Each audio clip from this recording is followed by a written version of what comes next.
쿵, 구구구궁. 일반적인 물건이 떨어지는 소리가 아니라 정말 육중한 게 떨어지는 소리가 들렸습니다. 그리고 그 소리와 함께 단말마의 비명이 들렸죠. 제 비극은 거기서부터 시작됐어요. 황급히 뛰어나간 곳에는 남편이 쓰러져 있었어요. 계단 아래층에 쓰러진 남편은 이미 정신을 잃은 상태였습니다. 급하게 구급차가 와서 남편을 실어갔고 병원에 들어간 남편은 언제 의식이 되돌아올지 모르는 상태로 입원을 해야만 했습니다. 남편을 병원에 입원시키고 이것저것 남편에게 필요한 물건을 챙기러 집에 돌아오는 길 정말 많은 생각이 들더라고요. 대체 저 사람은 나와 어떤 인연이 있길래 이렇게 나를 계속 긴장하게 만들고 힘들게 하나 하는 생각 때문에 눈물이 쏟아져 나왔습니다. 집에 왔더니 안절부절 못하고 있던 며느라이가 대문 밖까지 나와서 서성이고 있더라고요. 어머님, 아버님은요? 저도 같이 병원에 갈 걸 그랬나 봐요. 그리고 그이한테 아직 연락은 안 했는데 그래도 전화는 해야겠죠? 아니야, 이번 출장 중요하다며. 그리고 하루 이틀 안에 너희 아버지 어떻게 잘못될 것 같지는 않아. 애 신경 쓰지 않고 일하게 아무 말도 하지 말고. 그리고 너 집에 있길 잘했어. 나도 병원에서 할 게 없더라. 그리고 집 단속도 해야지. 너희 아버지 당분간은 병원에서 좀 지켜봐야 될 것 같아. 의식이 언제 돌아올지도 모르겠고. 여기저기 뼈가 부러진 데도 많고. 아니 평생 안 그러던 사람이 왜 2층까지 올라가서 대체 뭐하다 떨어졌다니? 저도 모르겠어요. 저 방에서 옷 정리하고 있었거든요. 그런데 밖에서 쿵 소리가 들려서 처음에 저는 다른 집에서 뭔가 떨어진 줄 알았는데 어머님이 갑자기 비명을 지르시는 바람에 놀래서 뛰쳐나와 보니까 아까 같은 그런 상황이었던 거거든요. 그러게, 나도 자세한 상황을 못 봐서 이럴 줄 알았으면 마당에 CCTV라도 하나 설치할 걸 그랬나 봐. 아니 사람이 저렇게 돼서 누워있는데 상황을 모르니까 너무 답답하기만 하네. 세상에, 니들 신경 쓴다고 평생 2층에는 올라가지도 않던 양반이 대체 무슨 바람이 불어서 2층에 올라갔대? 그러게요. 저도 아버님 2층 올라오시는 거 한 번도 못 봤는데. 어머님, 당분간 집안일은 제가 더 꼼꼼하게 살필 테니까 어머님은 아버님 신경만 쓰세요. 그리고 저도 교대해 드릴 테니까 어머니도 절대 무리하지 마시고요. 간병하다가 병든 사람은 낫고 살피던 사람이 알아눕는데요. 절대 혼자 무리하시면 안 돼요. 아셨죠? 그렇게 말해주는 며느리가 너무 고맙더라고요. 하긴 저런 며느리도 없습니다. 조금 이상한 습관이 하나 있어서 그렇지 요즘에 누가 스스로 부모님하고 정붙이고 싶다고 들어와서 살겠다고 하나요? 저희 며느리가 처음에 결혼하고 집에 들어와서 살겠다고 했을 때 저는 사실 좀 깜짝 놀랐습니다. 당연히 저희가 집도 구해줬으니 밖에서 살고 싶어 할 줄 알았는데 그래도 한 가족이 되는데 함께 집에 살면서 서로 정싸우며 사는 세월이 있어야 된다며 당분간 함께 살겠다고 저희가 사준 집 남한테 전세로 주고 저희 집으로 들어와서 함께 살기 시작했거든요. 아마 친정엄마 없이 자라서 정이 그리운가 보다 하는 생각이 들어 한편으로는 좀 안쓰럽기도 하고 대견하기도 해서 그러자고 했습니다. 싹싹하고 애교 많고 다정한 성격이라 같이 살기 시작하니 저희 부부한테도 여러모로 좋기는 하더라고요. 살맛이 난다고나 할까요? 딱 하나 좀 이상한 습관 하나가 마음에 걸렸지만 그것도 뭐 이해할 수 있었습니다. 저희 며느리한테 어떤 이상한 습관이 있냐면요. 바로 몽유병이에요. 결혼하고 얼마 안 돼서 알게 된 건데 약간 잠결에 집안 여기저기를 돌아다니는 습관이 있더라고요. 그것 빼고는 정말 완벽한 며느리에 가깝습니다. 지금 저희가 사는 집은 꽤 넓은 2층 전원주택이에요. 마당도 넓고 집도 깔끔하게 잘 지어서 동네에서는 뭐랄까 약간 선망의 대상 같은 그런 집에 살고 있습니다. 그렇다고 해서 저희가 처음부터 잘 살았던 건 아니에요. 저도 엄청 고생하면서 살았습니다. 처음 제가 고비를 맞은 건 우리 아들이 10살 무렵의 일이에요. 당시에 집에 좀 일이 있어서 남편이 5년 정도 집을 떠나 있어야 했던 시기가 있었거든요. 그런데 딱히 돈을 보내올 수도 있는 상황이 아니고 저도 당장 뭐부터 해야 될지 막막했던 상황이라 그때 그나마 있는 집 팔아서 돈 마련하고 그 돈으로 아들 키우면서 사는 것밖에 할 수 있는 것이 없었습니다. 아들은 아빠가 외국으로 일하러 간 줄 알고 있어서 툭하면 아빠가 외국에서 돈 많이 벌어오면 자기 선물도 많이 사오겠지라는 말을 하며 제 마음을 아프게 했어요. 그러면서 점점 시간이 지나니까 저한테 이렇게 얘기하기 시작하더라고요. 엄마, 다른 집 아빠들은 아무리 외국에 있어도 1년에 한 번은 보러 한국에 선물 사들고 오기도 하고 가끔 전화도 하고 그런다는데 왜 우리 아빠는 아무런 연락이 없어? 아빠는 나를 사랑하지 않는 걸까? 무슨 소리야. 아빠가 널 얼마나 사랑하시는데. 사실 아빠가 계신 곳이 통신이 잘 안 터지는 곳이야. 전화를 하려면 며칠씩 밖으로 나와야 되는 곳에서 힘들게 일하고 계신 거니까 우리가 조금만 이해하자. 무소식이 희소식이라고 아빠 오실 때 분명히 선물 많이 사갖고 오실 거야. 그래? 아빠 너무 힘드시겠다. 그러면 내가 매일매일 아빠한테 한 장씩 편지 썼다가 나중에 아빠 오시면 전해줄까? 그거는 아빠한테 가는 사람들 편에 조금씩 전해줘도 될 것 같은데 네가 편지 열심히 써놓으면 엄마가 전해달라고 그분들한테 부탁드려 볼게. 와, 그래? 그러면 아빠가 엄청 좋아하겠다. 답장은 해줄까? 아빠가. 그럼 답장은 해주실 수 있을 거야. 그렇게 해서 아들은 아빠한테 구구절절 애절한 편지를 쓰기 시작했고 저는 그 편지를 2달이나 3달에 한 번씩 남편에게 전해주는 방법을 썼습니다. 남편도 다른 사람을 통해 아들에게 주는 답장을 써서 보내곤 했죠. 아들이 얼마나 남편의 답장을 좋아했는지 남편의 편지가 오는 날이면 그 편지를 품에 안고 잠도 자지 못할 정도로 설레어 했어요. 아들이 남편을 그리워하는 그 시간 동안 사실 저는 그리움이라는 감정을 가질 여유조차 없었습니다. 당장 아들과 먹고 살아야 하니 어떻게든 몸을 움직여 돈을 벌어야 했고 남편이 없는 동안 집안의 생계를 이끌어야 한다는 생각에 안 해본 일이 없었어요. 결혼 전에도 사실 그다지 큰 기술이 없어서 공장에서 잡일을 조금 했었고 식당에서 설거지 정도 하던 일을 했었거든요. 그런데 그나마 생계를 유지하던 남편이 갑자기 집에서 사라지고 나니 뭐든 해야 아들과 먹고 살 수 있다는 생각에 진짜 닥치는 대로 일했습니다. 새벽에 건물 청소도 하고 남의 집에서 파출부 일도 하고요. 저녁에는 문 닫은 학원이나 교습소 이런 곳에서 아이들이 잔뜩 흐트려 놓고 간 물건 정리하고 청소하는 일도 했습니다. 새벽녘에는 찜질방 정리와 청소도 했어요.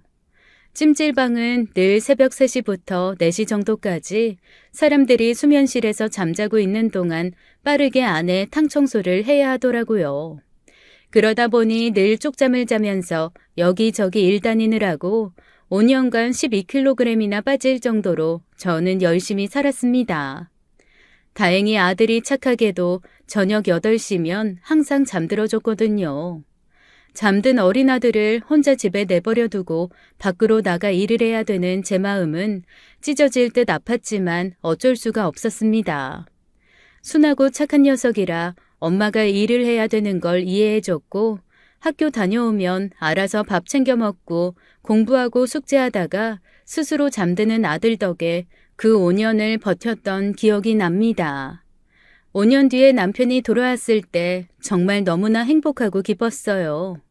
남편이 돌아온 것도 행복했지만 이제 이 모든 부담을 저 혼자 지지 않아도 된다는 생각에 일단 마음이 놓였습니다. 남편도 고생을 많이 해서 살이 많이 빠지고 훨씬 늙은 모습이었지만 약속대로 아들의 선물을 듬뿍 들고 집으로 돌아왔어요.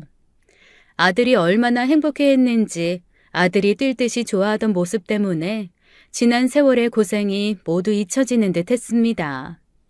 집으로 돌아온 남편은 저희 모자에게 지난 5년간 못해줬던 걸 다 하려는 듯 정말 성실하게 열심히 일을 했어요. 당시에 제가 오랫동안 일하던 식당 할머니가 자식도 없이 운영을 하시던 식당을 제가 인수하게 되었거든요.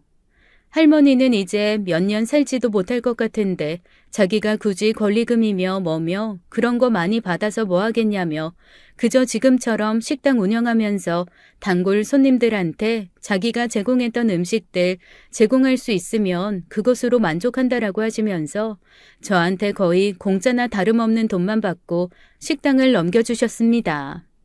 건물 주인에게도 잘 말씀해 주셔서 월세도 올리지 않고 저희가 보증금 5천만 원만 내고 들어가는 조건이었어요. 쓰시던 기구며 가전까지 다 두고 가시고 딱 하나 수십 년간 앉아 계셨던 낡은 의자 하나만 가져간다고 하셨습니다. 그렇게 인수한 식당을 남편이랑 함께 꾸려나가기로 했죠. 얼마나 열심히 일을 했는지 10시쯤 늦지막히 열어 점심 저녁 식사만 하던 식당을 아침 6시부터 준비해서 아침 식사까지 하는 식당으로 바꿔서 꾸려나가기 시작했습니다. 그러다 보니 남편과 늘 밤늦게까지 일하고 몇 시간 눈 붙인 후에야 바로 새벽 시장 나가 장봐오고 준비해서 가게를 여는 그런 생활이 계속되었어요. 쉬는 날도 없었습니다. 설날과 추석 때도 저희는 항상 문을 열었어요. 저랑 남편 둘 다 딱히 찾아갈 집도 없고 그저 제 아들과 함께 번듯하게 잘 살겠다는 목표 때문에 앞만 보고 달렸습니다.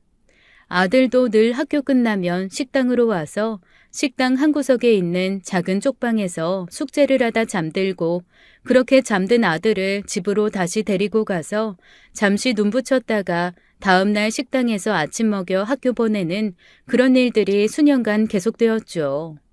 그렇게 열심히 살다 보니 세상에 평생 모일 것 같지 않던 돈이라는 게 모이기 시작하더라고요. 한 푼, 두 푼 돈 쌓는 재미가 눈에 보이니 그때부터는 더 열심히 일을 하게 되었습니다. 세상 재미 중에 최고가 통장에 돈 쌓이는 걸 보는 재미라더니 저랑 남편도 딱 그 시기에 그걸 느꼈어요. 자릿수가 하나씩 바뀌고 숫자가 하나씩 바뀔 때마다 넘치던 그 희열의 맛을 잊지 못합니다.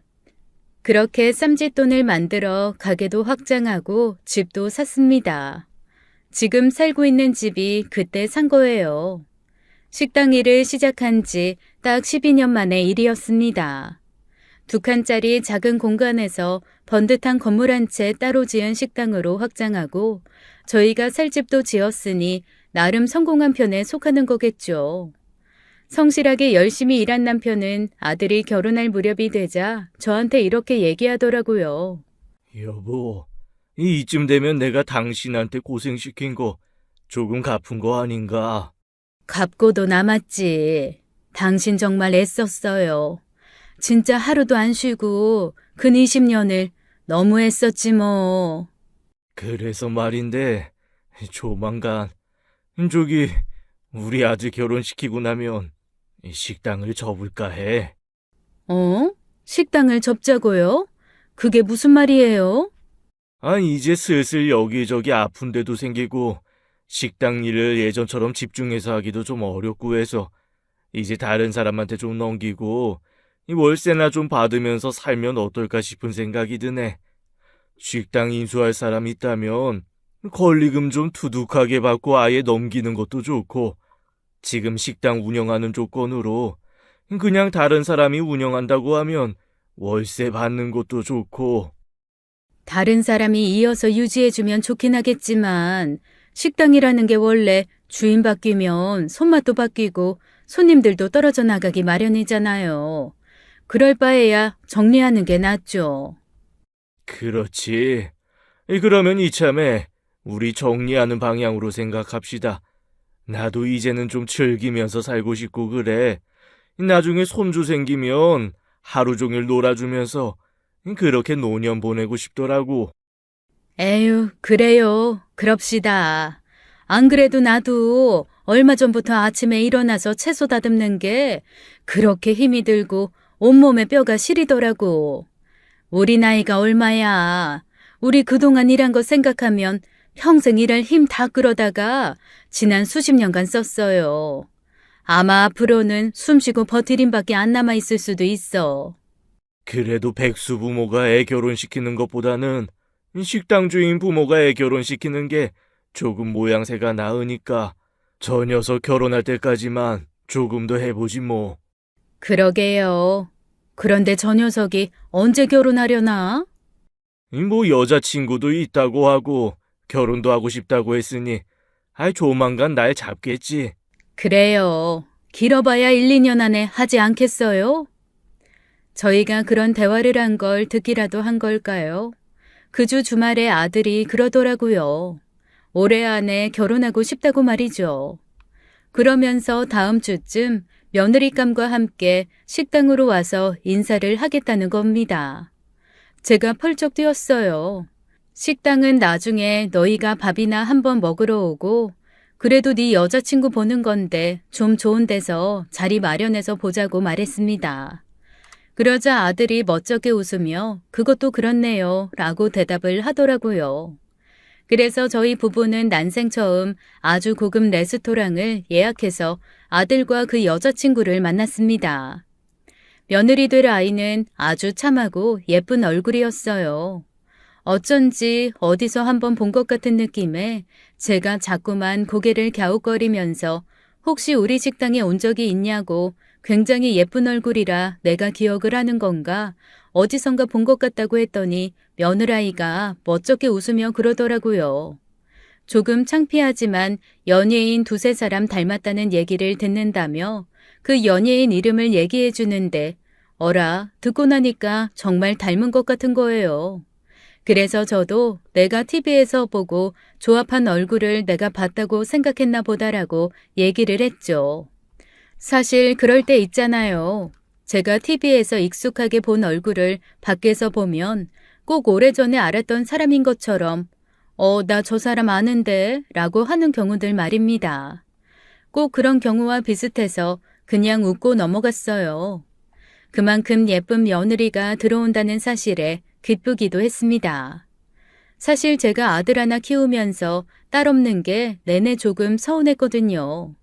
주변의 엄마들 보니까 딸들이랑 정말 친구처럼 쇼핑도 가고 화장품에 대한 얘기도 나누고 그리고 오히려 곰살맞게 엄마 마음 챙기고 살펴주는 건 딸이더라고요. 아무리 다정하고 말 잘 듣는 아들이더라도 아들은 아들이잖아요. 크면서 조금씩 서운한 것도 생기고 무심한 놈이라는 생각도 하고 너 엄마한테 하는 것처럼 나중에 네 여자친구한테 하면 혼쭐 난다라는 말이 입 밖으로 나올 정도로 아들은 아들이긴 하더라고요. 그런데 이렇게 예쁜 며느리가 생기니 솔직히 데리고 다니면서 예쁜 옷 사입힐 생각, 화장품 같이 고를 생각, 제가 얼마 없기는 하지만 예쁜 액세서리 물려줄 생각에 가슴이 두근두근했습니다.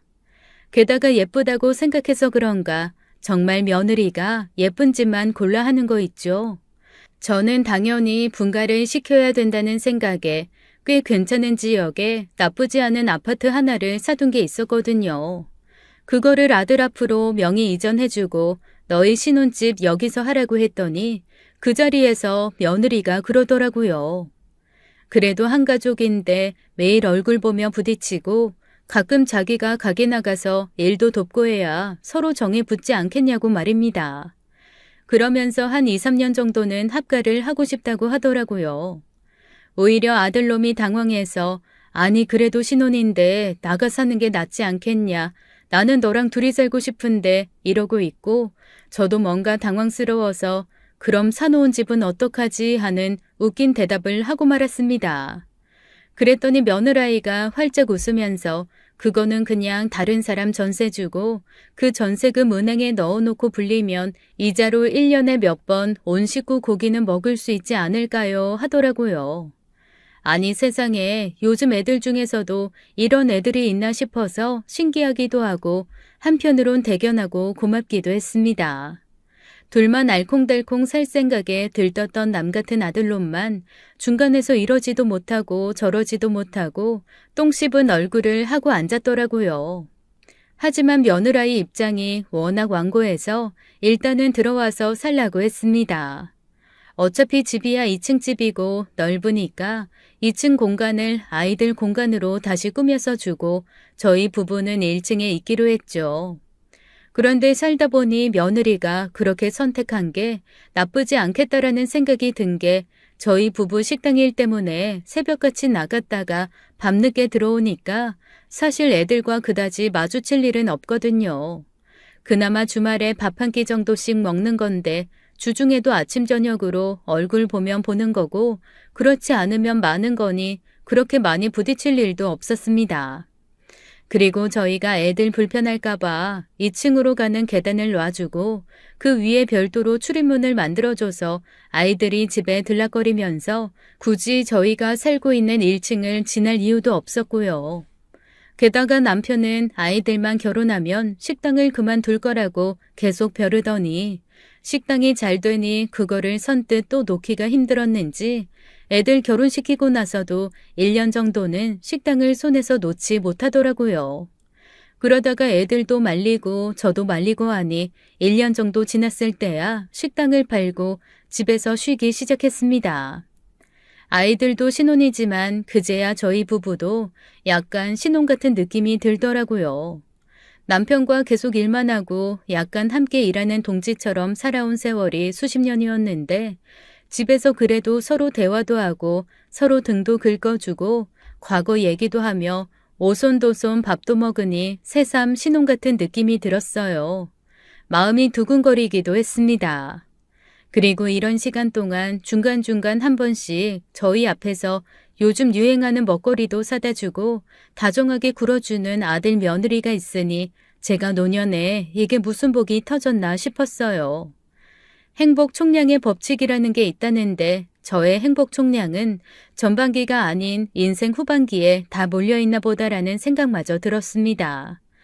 딱 하나 앞에서도 말했던 것처럼 며느리가 약간 밤에 돌아다니는 행동을 보이는 것만 제 사소한 걱정거리 중에 하나였죠. 사실 처음에는 얼마나 놀랐는지 몰라요. 낮에는 멀쩡한데 밤만 되면 밖에서 이상한 소리가 들려 나가보면 며느리가 혼자서 집안을 배회하고 있었으니까요. 그때마다 제가 귀신을 본 것처럼 소리를 지르면 멀뚱히 서서 저를 뚫어지게 바라보다가 갑자기 화들짝 놀라며 어머니 죄송해요 라고 하는데 그때마다 사실 조금 소름이 끼쳤었거든요. 한 번은 이런 일도 있었습니다. 밖에서 돌아다니는 것 정도야 이제는 익숙하게 아이고 또 돌아다니나 보다 하고 생각을 하며 다시 잠이 들었는데 어느 날은 뭔가 느낌이 이상해서 눈을 떴더니 며느리가 글쎄 침대 옆에서 저희 부부를 빤히 바라보고 있는 게 아니겠어요. 그때는 정말 심장이 발끝까지 떨어지는 줄 알았습니다. 벌떡 일어나서 제가 고래고래 소리를 지르니 옆에서 자고 있던 남편도 일어나서 며느리를 보고 깜짝 놀라 소리를 지르고 2층에서 자고 있던 아들마저 뛰어내려와 아주 집안이 난리가 난 적이 있었습니다. 그때 제가 얼마나 놀랐는지 심장이 너무 뛰어서 그 다음 날 병원 가서 링겔까지 맞았다니까요. 목류병이 그 정도로 심할 줄은 몰랐던 거죠. 그 사건이 있은 후에 제가 아주 단호하게 너희 따로 나가서 살라고 했습니다. 그러자 글쎄 며느리가 울면서 빌기까지 하는 거예요. 자기 이 병이 사실 어렸을 때부터 있었다. 그리고 연애할 때 제 아들한테 말한 적은 있다고 하더라고요. 그런데 아들한테 나중에 물어보니 연애할 때도 몇 번 같이 여행을 갔었는데 한두 번 일어나는 것 같은 느낌은 들었지만 자기는 그냥 화장실 가는 정도인 줄 알았대요. 그리고 사실 여행 가서는 작은 호텔방에 있으니 그 안에서 돌아다녀 봐야 얼마나 돌아다니겠어요. 이렇게 큰 집에 오니 돌아다닐 수 있는 공간이 넓어져서 더 돌아다니는 것 같다며 지금 치료도 하려고 하고 있으니까 엄마 아빠가 조금만 참아달라고 하더라고요. 그러면서 아들이 저한테 살짝 원망하는 듯이 이렇게 얘기를 하는 거예요. 아니, 요즘에 그래도 시부모님이랑 이렇게 살아주는 사람 없는데 며느리가 그러는 게 고맙지도 않아요? 밤에 돌아다니는 것만 조금 더 이해해줄 수 없어요? 듣고 보니 또 그것도 그렇다 싶어서 그냥 고개를 끄덕이고 말았죠. 하지만 그 다음부터 잠만 자려고 누우면 저도 모르게 자꾸만 밖이 신경 쓰이는 게 어쩔 수가 없었습니다. 한동안 며느리가 밖에 돌아다니는 소리가 안 들리길래 한번 궁금해서 슬쩍 물어본 적이 있었어요. 너 요즘에는 안 돌아다니니? 라고 말이죠. 그랬더니 아들이 멋쩍게 웃으면서 그러더라고요. 방문을 밖에서 잠글 수 있게 자기가 해놨다나요? 안에서 열려면 뭔가 열쇠로 열 수 있게 해야 돼서 아내가 방 안에서만 돌아다닐 수 있게 했다는 겁니다. 그러자 며느리가 눈물을 보이며 자기 그것 때문에 너무 속상하다고 어머님이 그렇게 좀 하지 말아달라고 얘기해달라는 거예요.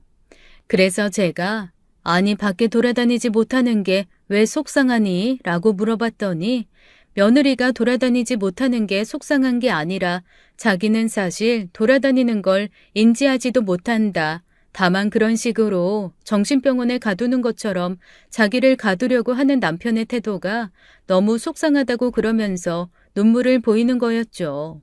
제가 아무리 며느리가 돌아다니는 것 때문에 깜짝깜짝 놀라기는 해도 아이가 그렇게 우는 걸 보니 또 마음이 약해지는 게 아니겠어요?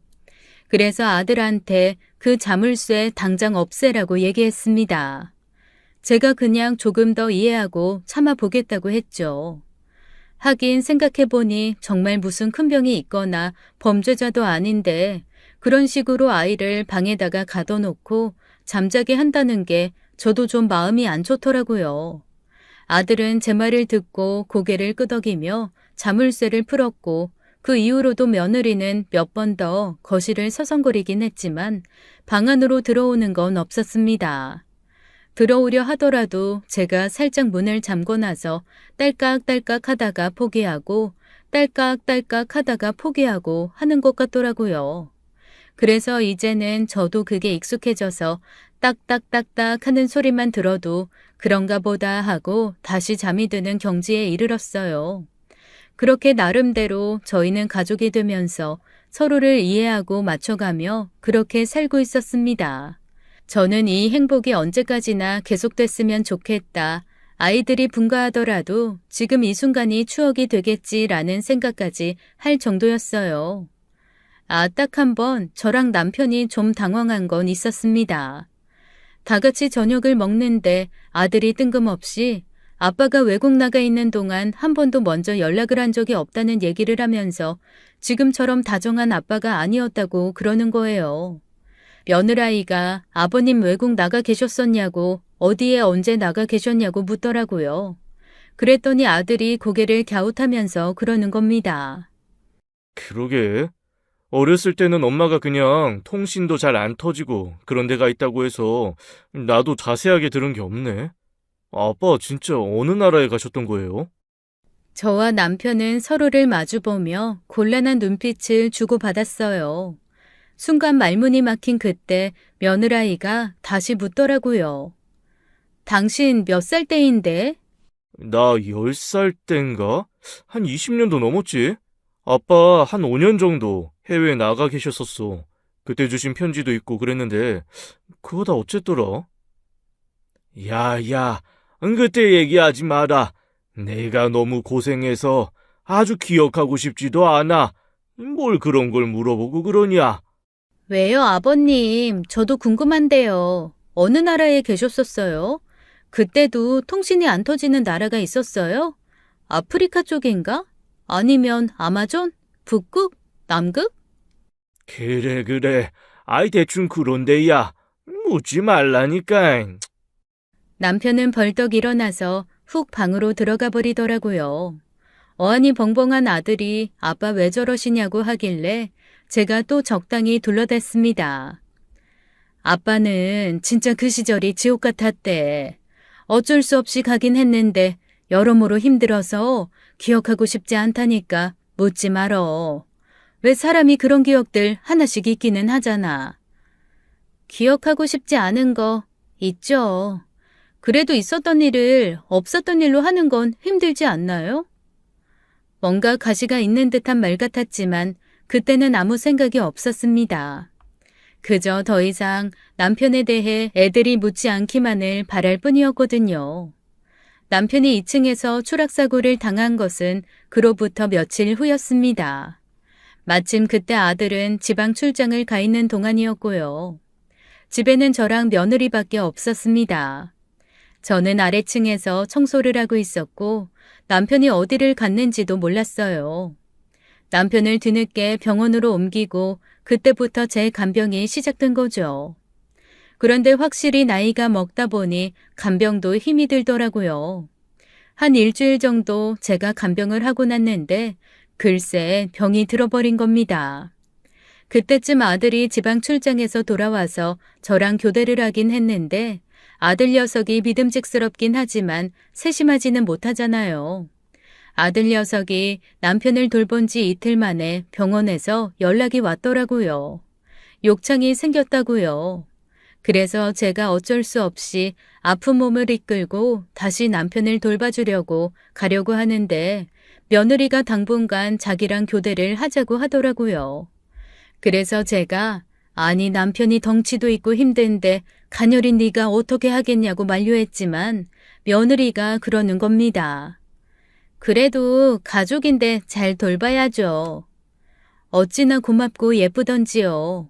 제가 무슨 복이 있어 이렇게 좋은 며느리가 들어왔나 싶은 생각이 들어 가슴이 뭉클했어요. 그리고 며느라이는 그날부터 정말 지극정성으로 남편을 돌보기 시작했습니다. 항상 남편이 일어나려면 이런저런 청각자극이 있어야 된다면서 책을 읽어주고 귀에다 대고 무언가를 계속 속삭여 주더라고요. 참 고마웠어요. 아들도 그런 아내에게 고마워하면서 자기가 조금 더 열심히 일해서 병원비라도 열심히 벌어 보태겠다고 하더라고요. 저희가 그동안 모아놓은 돈이 있는데 병원비가 없겠어요. 그런데 아들이 그런 식으로라도 말을 해주니 그것 또한 고마웠습니다.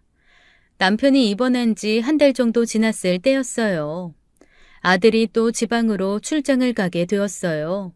그 시기쯤 남편은 병원에서 몇 가지 검사가 있다고 입원실이 아닌 간호원들이 24시간 붙어 있는 간호간병 통합서비스 병실로 며칠 동안 옮기게 되었습니다. 저와 며느리는 의도치 않은 휴가를 얻어 집에서 함께 지내게 되었고요. 둘이서 저녁을 먹고 방에 각각 들어갔는데 사실 최근 들어 며느리의 목유병 증상이 조금 심해졌거든요. 가끔 몸이 피곤하거나 스트레스를 받으면 심해진다는 얘기를 들은 적이 있는데 자기 시아버지 돌보느라 힘들고 지쳐서 그런가 보다 하고 미안하기도 하고 안쓰럽기도 해서 걱정하던 차였습니다. 하지만 걱정은 걱정인 거고 밖에서 돌아다니면서 이것저것 뒤적뒤적 하는 소리들이 들려 제가 몇 번 잠에서 깨서 설치는 건 또 다른 문제더라고요. 혹시나 남편도 없는 제 방에 혼자 들어와서 또 저를 빤히 바라볼까봐 저는 늘 문을 꼭 잠그고 자곤 했죠. 몇 번 달그락거리다가도 제가 반응이 없으면 항상 방으로 돌아가곤 했거든요. 그렇게 며칠이 지났습니다. 남편은 검사 결과 예전보다는 조금 의식 반응이 있는데 그래도 완전히 정신을 차리려면 조금 더 시간이 필요하다는 판정을 받았어요. 다 시간과의 싸움이겠구나 싶어 마음을 다잡고 있는데 며느리가 그러더라고요. 어머니, 당분간 아버님을 제가 좀 돌볼 테니까 며칠 근처 여행이라도 다녀오세요. 혼자 바람 좀 쐬고 오셔야 어머님도 기운 좀 차리실 수 있지 않겠어요? 듣고 보니 정말 여행 간 지도 너무 오래되었더라고요. 며느리 보기 조금 미안하긴 했지만 그래도 먼저 말을 꺼낸 거니까 염치불구하고 한번 다녀와 볼까라는 생각이 들었습니다. 그래서 며느리에게 그렇다면 하루만 잠깐 근교 가서 바람 쐬고 오겠다고 했죠. 그랬더니 며느리가 하루도 괜찮고 2, 3일도 괜찮으니 편한 대로 하라고 하더라고요. 그렇게 저 혼자 훌쩍 강원도로 여행을 떠났습니다. 간병에서 벗어나고 집에서도 벗어났더니 정말 숨을 좀 쉴 수 있을 것 같더라고요. 그래서 며느리한테 3, 4일 정도 있다가도 되겠냐고 물었더니 그러라고 하대요. 고마운 마음에 갈 때 맛있는 거 사가겠다는 약속을 하고 혼자 천천히 바닷가를 돌아다니는데 처음에는 3, 4일 정도 충분히 있을 것 같았거든요. 그런데 여행도 혼자 하니까 재미가 없더라고요. 이틀째 됐는데 너무 심심하고 집에 가고 싶은 겁니다. 그래서 며느리한테 전화를 했죠. 전화를 안 받더라고요. 그래서 그냥 집으로 출발을 했습니다. 어차피 내 집 내가 가겠다는데 내가 무슨 며느리한테 일일이 전화해서 허락받을 필요가 있나라는 생각이 들었던 거죠. 그런데 집에 도착을 했는데 며느리는 보이지도 않고 음식 냄새가 진동을 하고 있는 겁니다. 너무 놀라서 아니 대체 이게 뭘까라고 두리번거리고 있는데 거실 한가운데 병풍이 펼쳐져 있고 거기에 제사상이 차려져 있는 거예요. 처음엔 너무 놀랐습니다. 저도 모르게 연락도 없이 혹시 남편이 죽은 건가라는 생각마저 들 정도로 놀라고 어이가 없었거든요. 그런데 가만히 보니 제사상에 올라가 있는 작은 사진이 웬 여자의 사진이더라고요. 며느리를 꼭 닮은 그 여자가 어딘가 낯이 익었습니다. 속으로 생각했죠. 우리 며느리가 닮았다는 연예인을 또 닮아서 그런가 왜 이렇게 낯이 익지라고 말입니다. 제가 사진을 가만히 보고 있는데 며느리가 뭔가 사서 집으로 들어오면서 저를 보곤 깜짝 놀라는 겁니다. 어머님, 여행에서 모레 돌아오시는 거 아니었어요? 아니, 여행도 혼자 하니까 너무 심심하더라고. 그런데 얘, 이게 웬 제사상이니? 그랬더니 며느리가 당황하면서 저한테 설명하기를 사실 오늘이 자기 친정엄마 기일인데 자기밖에 제사상을 차릴 사람이 없었다는 겁니다. 그래서 원래는 제가 함께 있었으면 저한테 허락을 받고 제사상을 차리려고 했는데 제가 여행 가고 없어서 굳이 허락받을 필요가 없었다고 생각했대요. 그러면서 자기가 따로 사는 게 아니라 어머님과 합가해서 살고 있어 따로 공간이 없어서 그냥 집거실에 제사상을 차렸다고 하더라고요. 그 말을 듣는데 갑자기 마음이 짠해져 왔어요. 아니 자기 엄마 제사상도 내가 눈치 보고 차리게 하는 시어머니였나라는 생각이 들어서 며느리한테 그랬죠. 아니 그러면 진작에 말을 했으면 내가 같이 우리 사돈 어르신 제사상 차려주지. 내가 그래도 식당하고 음식하는 여잔데 사돈 어른 제사밥 한번 내가 못 차려드리겠니?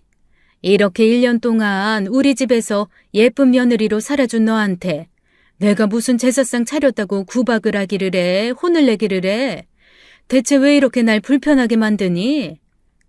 속상하고 불쌍한 마음에 저도 모르게 며느리한테 원망하는 마음을 쏟아냈습니다. 그러자 며느리가 저한테 미안하다, 자기는 그냥 조용히 엄마 제사만 차리려고 했을 뿐이다라고 얘기를 하더라고요. 그래서 제가 얼른 며느리가 차리던 제사상을 도와서 함께 제사상을 차리고 며느리 제사하는 걸 옆에서 함께 도와주고 지켜봤어요. 얼마나 엄마가 보고 싶은 건지 절을 하면서 며느리가 대성통곡을 하더라고요. 정말 오열에 오열을 해서 제가 얼마나 엄마가 보고 싶으면 저럴까 하는 마음에 제 마음이 다 쓰리고 아파왔습니다. 그런데 참 이상하게 그날 이후로 자꾸만 그 제사상에 올라갔던 사진이 떠오르는 거예요. 며느리랑 닮아서 떠오르는 게 아니라 분명 어디서 본 것 같았거든요. 하지만 아무리 생각을 하고 또 해도 어디서 봤는지 도통 떠오르지가 않았습니다. 그런데 딱 그 사진을 제가 어디서 본 것 같았거든요. 오죽하면 예쁘장한 얼굴이었기에 혹시 어디 모델이었나, 어디 잡지 모델 같은 걸 한 거를 내가 기억을 하나라는 생각이 들 정도로 얼굴이 아니라 딱 그 사진이 너무나 기억에 또렷이 남았어요. 뭔가 사람이 기억이 날 듯 말 듯 하면서 그게 계속 마음속에 남아있잖아요. 저도 그랬습니다. 며칠 동안 그 사진이 가물가물한 것이 오죽하면 며느리한테 엄마 사진 좀 다시 한번 보자고 해볼까라는 생각마저 들 정도였으니까요. 하지만 오열하고 통곡하던 며느리의 모습을 생각하니 다시 엄마 사진을 보여달라고 하기가 좀 그렇더라고요. 제 궁금증 때문에 며느리 아픈 곳을 건드리는 것 같아서 말이죠. 그렇게 혼자 사라진 기억을 되짚듯이 누구였을까, 누군데 이렇게 기억이 가물가물할까라는 생각이 제 머릿속을 지배하던 어느 날이었습니다. 그날 저녁에도 내내 그 사진 속의 사람만 생각하다가 아주 늦은 시각에 어렴풋이 잠이 들었죠. 그런데 잠든 지 얼마 안 됐는데 방문을 철컥철컥하는 소리가 들리는 겁니다. 속으로 생각했죠. 또 며느리인가 보다, 저러다 말겠지라고 말이죠. 그런데 이번 소리는 좀 이상했어요. 열쇠 구멍에 열쇠를 하나씩 넣어가면서 슬그머니 돌리는 거예요. 그 순간, 아니 목류병이라는 거는 정신을 놓고 돌아다니는 거 아닌가. 그런데 왜 저런 열쇠 소리가 나지라는 생각이 들면서 소름이 확 끼쳐왔습니다. 그 순간 제 가슴을 철렁하게 하는 소리가 하나 더 울리더라고요. 바로 전화 벨 소리였어요. 이미 문 닫는 소리 때문에 너무 무서운 가운데 전화벨이 울리니 그 새벽에 제가 얼마나 놀랐겠어요. 그런데 전화벨 소리가 들리자 철컥거리던 문소리는 멈추더라고요. 밖에서 전화벨 소리를 들은 거죠. 제가 조용히 전화를 받았습니다. 남편이었어요. 여보, 나 깨어났어. 세상에, 여보, 당신 깨어난 거예요? 세상에 감사해라. 그래서 이 밤에 전화한 거예요? 당신 괜찮아요? 그런데 제가 반갑게 안부를 묻는 말을 듣고 대답도 않고 남편이 아주 다급하게 저한테 그러는 겁니다. 아무 말도 하지 말고 당장 지금 그 집에서 나와서 경찰서로 가라고 말이죠. 저는 이게 대체 무슨 말인가 싶어 계속 그게 무슨 말이냐고, 혹시 뭔가 정신이 오락가락하냐고 하면서 지금 문 밖에 며느리가 있는 것 같으니 같이 일단 병원으로 가겠다고 했습니다. 그랬더니 갑자기 남편이 버럭 소리를 지르는 거예요. 뭐라고? 아이, 걔가 밖에 있어. 그렇다면 어디라도 숨어. 아이, 당장! 며느리 걔가! 남편의 말이 채 끝나기도 전에 전화가 뚝 끊겼습니다. 보니까 배터리가 다 됐더라고요. 더 이상 전화도 켜지지 않고 대체 남편이 무슨 말을 하는가 싶어서 멍하게 두리번거리고 있는데 며느리가 다시 키를 달그락 하는 겁니다. 그러면서 밖에서 그러더라고요. 죽은 줄 알았더니 깨어났네. 그렇다면 나도 빨리 끝내야겠다. 이건 또 무슨 말인가 싶었습니다. 그런데 본능적으로 소름이 돋으면서 지금 제 정상이 아니구나라는 생각이 들더라고요. 너무 무서운 소리였어요. 방에 불을 켜고 싶었지만 문가에 있는 전등 스위치로 갔다가 문이 열리면 딱 맞닥뜨릴 게 뻔해서 일단 어둠 속에서 더듬거리며 장롱 안으로 숨었습니다. 장롱 안으로 들어가 문을 꼭 잡은 그 순간 철컥 소리와 함께 며느리가 문을 따고 들어오더라고요. 그리고 천천히 방 안을 뒤지면서 이러는 겁니다. 아이고, 놓친네. 꼴에 또 숨었어? 그래, 어디 한번 숨어봐. 꼭꼭 숨어라, 머리카락 보인다. 자, 어딨는지 알 것 같은데? 그러면서 장롱을 하나씩 열더라고요. 바로 옆문을 열고 제가 숨어있던 장롱문을 열려는 순간 저는 젖먹던 힘까지 다해서 며느리를 밀치고 밖으로 빠져나왔습니다.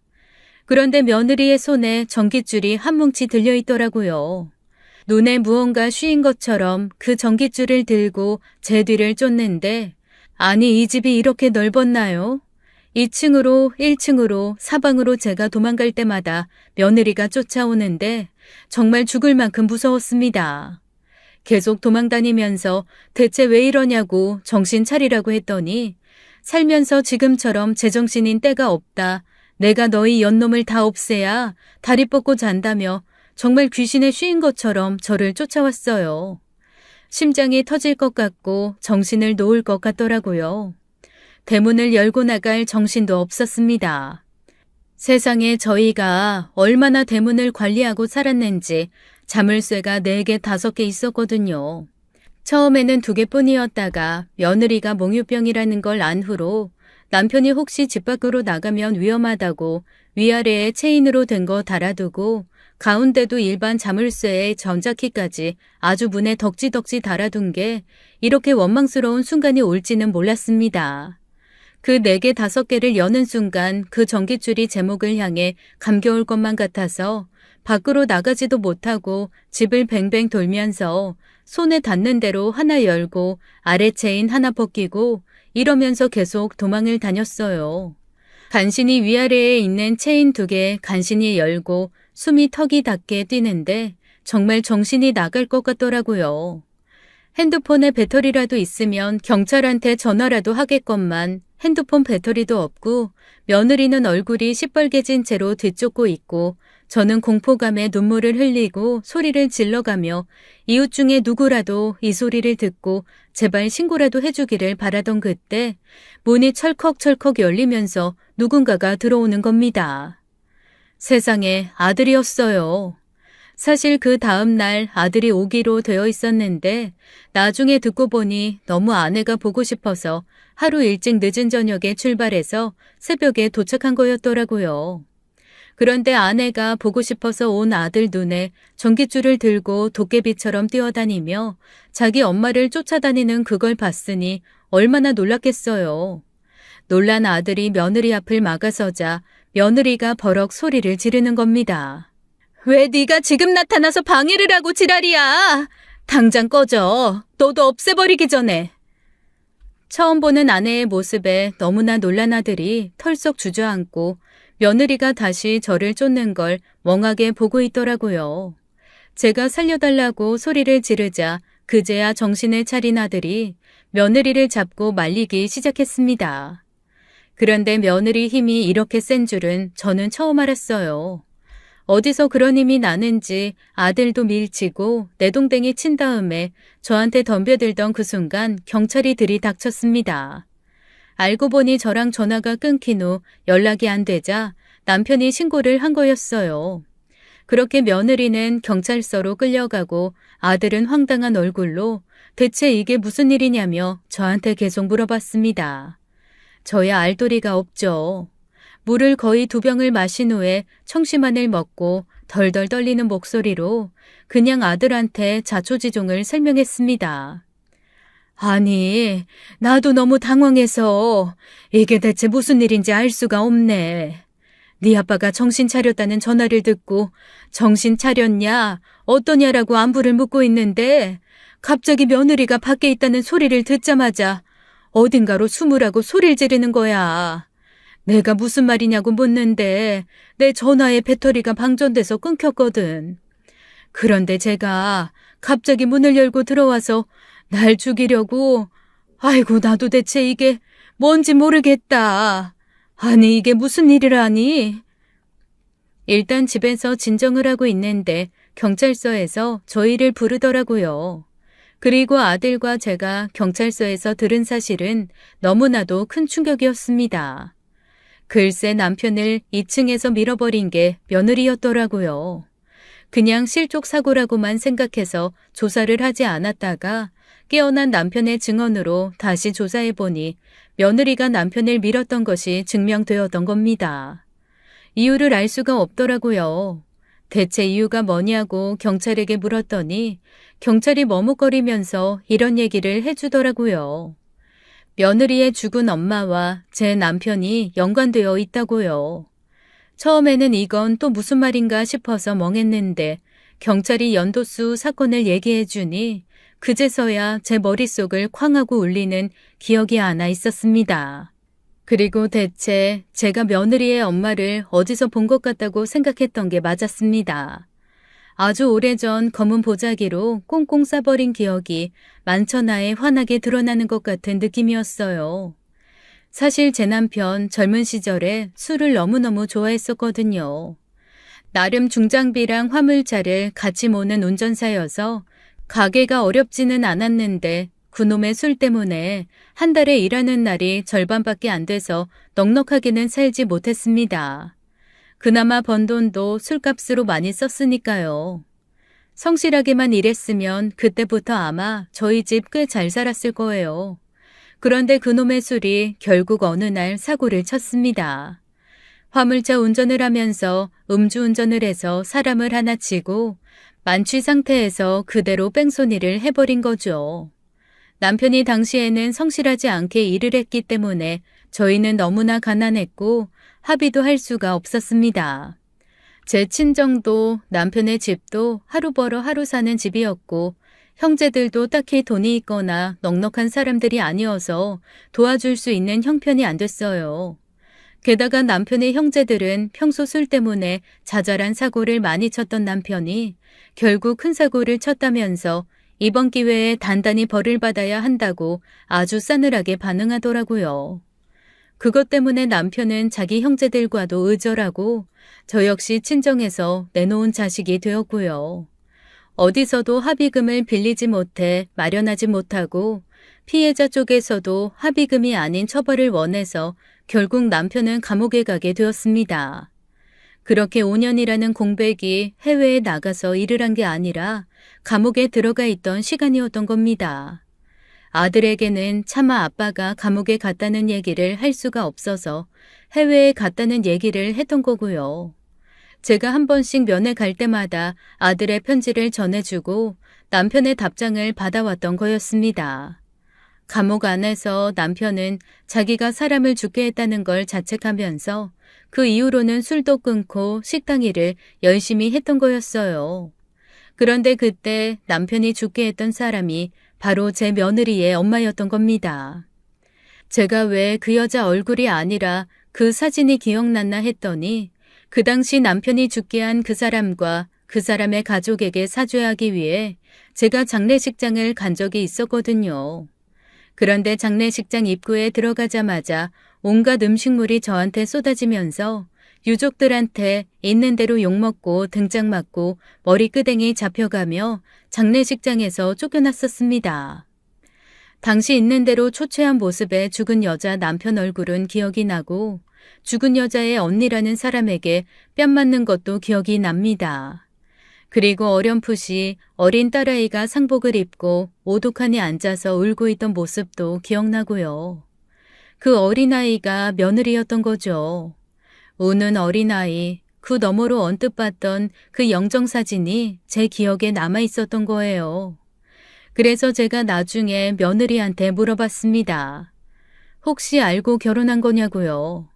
그랬더니 며느리가 아주 싸늘한 얼굴로 자기 엄마 죽게 한 가족들이 호의호식하면서 떵떵거리고 사는 꼴 도저히 볼 수가 없어서 다들 쫄딱 망하게 하고 풍비박산 내는 게 자기의 목표였다고 하더라고요. 대학 다닐 때 아내 잃은 슬픔을 결국 이기지 못한 아버지까지 돌아가시고 고모 부부 아래서 자라면서 유일한 목표는 저희 집을 망하게 하는 거였다고 했습니다. 그래서 일부러 제 아들한테 접근을 했고 일부러 저희 집에 들어와서 살겠다고 한 거였다고 말입니다. 그러면서 아주 싸늘하게 말을 덧붙이더라고요.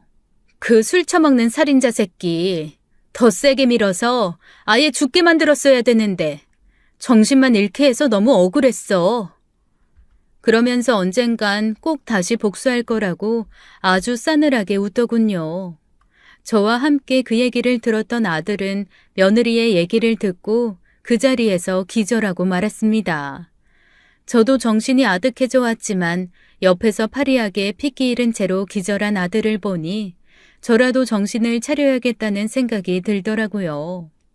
아들은 여전히 며느리를 너무 사랑하는 상태였지만 자기 엄마 아빠를 해하려고 한 상대와 어떻게 살겠어요. 어쩔 수 없이 이혼을 했죠. 그리고 저희 부부에게 있는 대로 원망을 쏟아냈습니다. 잘 다니던 회사도 그만두고 그날부터 술만 퍼마시기 시작했어요. 제가 아무리 아빠의 한때 실수였다. 그것 때문에 아빠가 수십 년간 술 한 방울 입에 안 대고 그렇게 열심히 살았던 거 아니냐. 아빠도 할 만큼 했다라는 얘기를 했지만 제 아들은 귓등으로도 듣지 않더라고요. 자기는 살인자의 아들이고 음주운전한 범죄자의 아들이라고 자책하면서 자기가 앞으로 무슨 낯으로 살겠냐, 자기가 제일 사랑했던 여자에게 자기는 원수의 아들이고 이런 식으로 살고 싶지 않다라며 점점 술만 먹고 방에서 나오지 않는 폐인이 되어버렸습니다. 남편은 퇴원을 했지만 몸이 온전치는 않아서 휠체어 신세를 지게 됐어요. 결국 2층을 오르락 내리락 할 수도 없는 그런 몸이 됐죠. 그동안 식당 일을 하면서 모았던 돈은 대부분 남편의 치료비로 들어갔고 아들은 자기의 신혼집이었던 2층 방에서 한 발자국도 나오지 않고 제가 하루 몇 번 갖다 주는 음식만 간신히 받아 먹으면서 얼굴 한번 비추지 않았습니다. 가끔 2층에서 짐승의 울음소리 같은 아들의 통곡 소리가 들리곤 했는데 그때마다 정말 제 가슴이 갈갈이 찢어지더라고요. 이렇게 저의 행복했던 시절은 몇 년 가지 않아 끝나고 말았죠.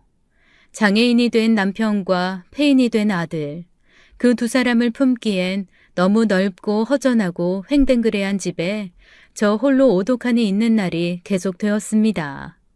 게다가 며느리는 살인미수 혐의로 재판을 받고 있는데 조금도 후회하거나 반성하는 빛이 없어서 아마 제대로 죗값을 받을 것 같아요. 제 남편의 음주운전이 저와 제 아들 그리고 며느리와 그 가족까지 정말 많은 인생을 나락으로 빠뜨렸다는 사실에 남편은 또다시 술을 입에 대기 시작했습니다. 남편과 아들 모두가 망가져가는 걸 보면서 저는 아무것도 할 수가 없습니다. 아니, 뭘 해야 될지도 모르겠어요. 조만간 이 집도 팔고 그냥 아무도 저희를 모르는 곳으로 이사를 갈까 싶습니다. 어차피 아들은 한 평도 안 되는 공간에서 움직이지도 않고 남편도 휠체어가 아니면 운신하기가 어려우니 작고 낮은 곳에 있는 집으로 옮길 생각이에요. 사실 며느리가 많이 원망스럽지만 그 모든 근원에 제 남편이 있는 거니 그 인생도 불쌍하다 싶은 생각도 간혹 듭니다. 다시 볼 일 없겠지만 저는 한편으로는 며느리도 빨리 다 털어내고 죗값 치른 후에는 자기만을 위한 인생 살았으면 좋겠어요. 그게 그냥 저에게 한때 무한한 행복을 주었던 며느리였던 여자에 대한 제 마지막 바람입니다. 저는 남편과 아들과 함께 끝까지 죗값을 치러야겠죠. 그게 가족이라는 운명일 테니까요.